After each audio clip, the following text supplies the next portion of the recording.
Hello all, this video is about SAARC. 8 countries, one goal, grow together. Yes, this is SAARC in easy language. SAARC stands for South Asian Association for Regional Cooperation.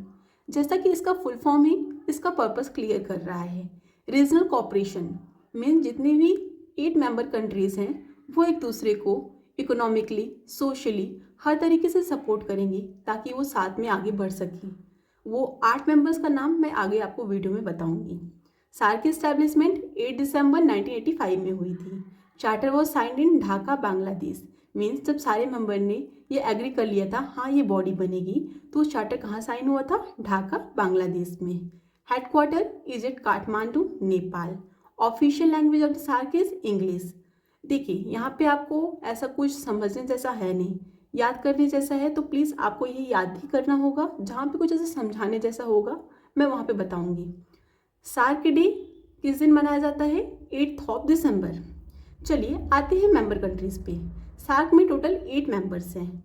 India, Pakistan, Bangladesh, Sri Lanka, Nepal, Bhutan, Maldives, Afghanistan. Latest member is Afghanistan जिसने 2007 में join किया था. आप यहाँ देख सकते हो almost आपको इंडिया की नेबरिंग कंट्रीज ही मिलेंगी. बट स्टिल अगर आपको याद नहीं होता, आप भूल जाते हो, तो आप एक ट्रिक याद कर सकते हो. MBBS Spain, M stand for Maldives, B Bhutan, another B for the Bangladesh, S for the Sri Lanka, P for the Pakistan, A for the Afghanistan, I for India, N for Nepal. ये मत भूलना सार्क में अपना इंडिया तो है ही. ऑब्जर्वर कंट्रीज मीन्स ऐसी कंट्रीज जो वोट तो नहीं कर सकती, ना कोई डिसीजन ले सकती हैं, बट हाँ वो अपने ओपिनियन शेयर कर सकती हैं. सो ऑब्जर्वर कंट्रीज़ में कौन कौन सी कंट्रीज आती हैं, चलिए देखते हैं. USA, China, Japan, European Union, Iran, Australia, South Korea, Mauritius and Myanmar. SAARC secretariat. SAARC का सेक्रेटरीट कहाँ पे है? Kathmandu, which is in Nepal. Okay, now look at the key agreement and institutions of the SAARC. First one is the SAFTA जिसकी establishment 1993 में हुई थी. SAFTA का full form है South Asian preferential trade agreement. Means इसमें जितने भी साउथ एशियन नेशंस हैं वो एक दूसरे को स्मॉल फेवर्स देते हैं, वो भी कुछ ही गुड्स पे. मीन्स वो कुछ गुड्स पे टैक्स को कम कर देते हैं, but not on all the goods. इसी बात को ध्यान में रखते हुए साप्टा 2006 में आया जिसका फुल फॉर्म है South Asian free trade agreement. Means इसमें ऑलमोस्ट सारे गुड्स पे इधर टैक्स को ना के बराबर कर दिया गया है या तो फ्री ही कर दिया गया है.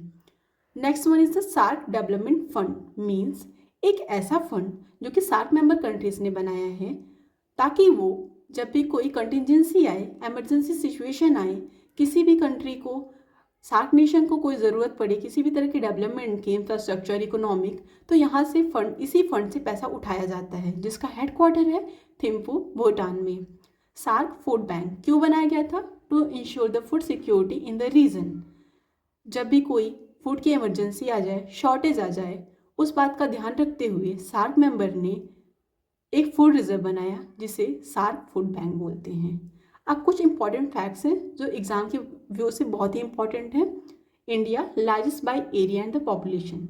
जितने भी सार्क मेंबर्स हैं उसमें सबसे ज़्यादा एरिया और सबसे ज़्यादा पॉपुलेशन इंडिया की ही है. सार्क की जो लास्ट समिट हुई थी वो 2014 काठमांडू में हुई थी. ऑल्दो 19 समिट 2016 स्केड्यूल थी इस्लामाबाद में, बट वो कैंसिल हो गई थी. क्या आपको रीज़न पता है क्यों कैंसिल हुई थी? Because of the Uri terror attack.